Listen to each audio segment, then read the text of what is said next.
Hello, my friends, and welcome back to Kenneth Graham's The Wind in the Willows, Chapter 6, Mr. Toad. Now, remember, we always answer our questions with...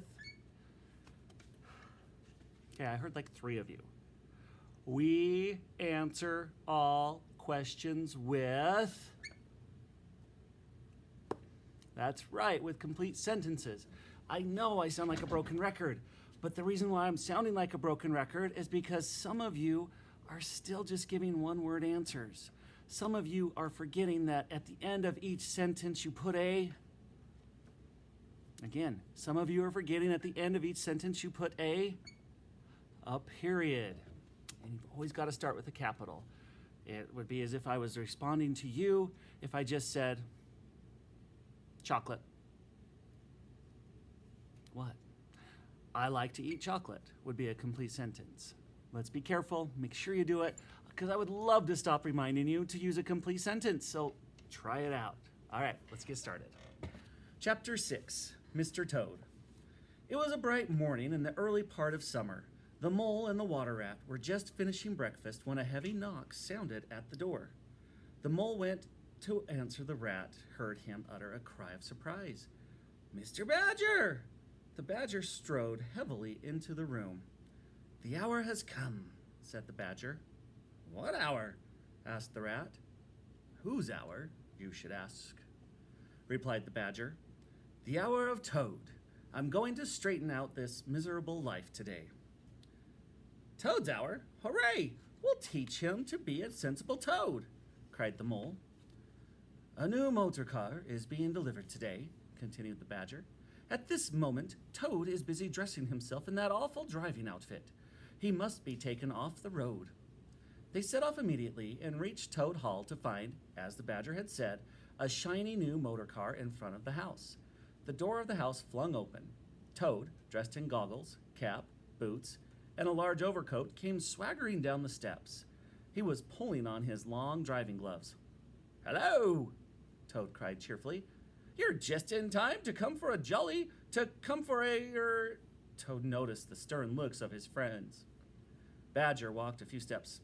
Take him inside, he said to his companions. As the struggling Toad was hustled through the door, Badger told the waiting driver, Mr. Toad changed his mind. He will not require the car. Then Badger followed the others inside. Toad's ridiculous motor clothes were promptly removed while Toad kicked and called out names. Finally, there he stood, merely Toad again, alonger the terror of the highway. Toad giggled feebly and looked from one to the other. You knew it must come to this sooner or later, Toad, the badger said. You don't listen to your warnings. You've gone on wasting your money. Your father had left you. You're giving us animals a bad name by your breakneck driving, your smashes and your run-ins with the police. You will come with me to the library and we'll talk this out. He took Toad firmly by the arm, led him into the library, and closed the door behind him. That's no good, said the rat. Talking to Toad will never cure him. He'll say anything. After 45 minutes, the door opened. Toad has seen the folly of his ways, said the smiling badger. Haven't you, Toad? There was a long, long pause. No, Toad said. I haven't. It's not folly. It's simply glorious. What? Cried the badger. Didn't you tell me just now in there? Oh, yes, in there, said Toad. I'd have said anything in there. Then you don't promise, said the badger, never to touch a motor car again? Certainly not, replied Toad. I promise that the first motor car I see, toot toot, off I go in it. Then we'll try force, said the badger. Lock him in his bedroom. It's for your own good, said the rat kindly, as they hauled kicking, struggling Toad up the stairs. We'll take great care of everything for you till you're well, Toad, said the mole, and we'll see your money isn't wasted as it has been. No more run-ins with the police, said the rat, and no more hospital stays, added the mole, as they locked Toad inside. They went back down the stairs with Toad shouting at them through the keyhole. It's going to be a long ordeal, said the Badger, sighing. They took turns standing watch, taking care to never let Toad out of sight or out of his room. At first, Toad threw temper tantrums and was very difficult for his guardians. They would arrange his bedroom chairs as a motor car and get in bent forward into the wind, making ghastly engine noises until even his makeshift car toppled over as he flipped through the air. There he would lie on the floor with a smile on his face. As time went on, however, he had fewer fits and became more quiet, droopy, and depressed. One morning, Rat, whose turn it was to go on duty, went upstairs to relieve Badger. "Toad's still in bed," Badger told the Rat outside the door. "You be careful, Rat. When Toad is quiet, he's at his trickiest. I must be off." "How are you today?" inquired the Rat as he approached Toad's bedside. At last, Toad feebly murmured, "Thank you for asking, but tell me more about yourself and Mole." "Mole has gone with Badger until lunchtime." The Rat did not see Toad's eyes as they twinkled slightly. "You're tired of bothering me about me," sighed Toad. "I'm a nuisance, I know." "You are, indeed," said the Rat, "but I'd take any trouble on earth for you, if only you'd be a sensible animal." "Then I would beg you," said Toad even more feebly, "even though it may be too late, to step round the village and fetch the doctor." "Why do you want a doctor?" "Never mind, forget I asked," said Toad weakly. "Look here," said the Rat, beginning to get rather alarmed. "Of course I'll fetch the doctor if you really think you want him." "Would you mind at the same time asking the lawyer to step up?" asked Toad. "A lawyer? Oh, he must be really bad," the frightened Rat said to himself as he hurried from the room. He did not forget, however, to lock the door carefully behind him. "I've known Toad to ask for a doctor before," said Rat to himself, "but I never heard him ask for a lawyer. I wish Badger and Mole were here. Oh, it's best to be on the safe side." So he ran off to the village. Toad watched Rat disappear down the drive. Then, laughing heartedly, he dressed and filled his pockets with cash from the dresser. Next, he knotted the sheets from the bed together into a rope and scrambled out the bedroom window. At first, Toad took back roads, crossed many fields, and changed his course several times in case he was followed.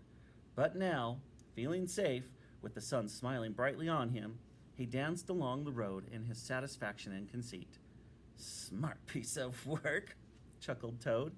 He held his head in the air, full of self-praise, till he reached a little town where he saw a sign, "The Red Lion Inn."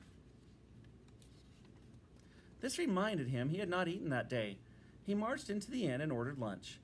He was about halfway through his meal when a familiar sound coming down the road made him tremble. The toot-toot drew nearer, and Toad heard the car turn into the inn yard. Then the passengers, chatting and giggling about their drive, entered the room. Toad listened until he could stand it no longer. He paid and slipped out to the inn yard. "There cannot be any harm," he said to himself, "in my only just looking at it." And there the car stood in the middle of the yard, quite unattended. "I wonder," he said to himself, "if this sort of car starts easily." As if in a dream, Toad found himself somehow seated in the driver's seat. As if in a dream, he pulled the starting lever and swung the car out onto the road. He increased his speed as the car devoured the street and leaped up or down the high road through the open country. He was only aware that he was Toad once more. Toad at his best and highest. Toad the terror, the traffic stopper. The Lord of the Lone Trail, before whom all must give way or be knocked into everlasting night. It didn't occur to him that he'd just stolen a car.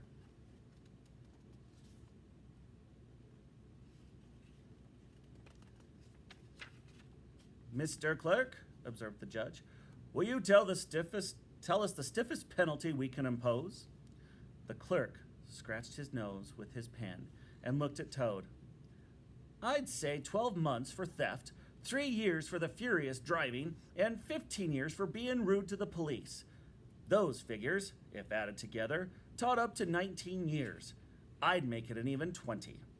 "An excellent suggestion," said the judge. "Prisoner?" It's going to be 20 years for you this time. Take him away."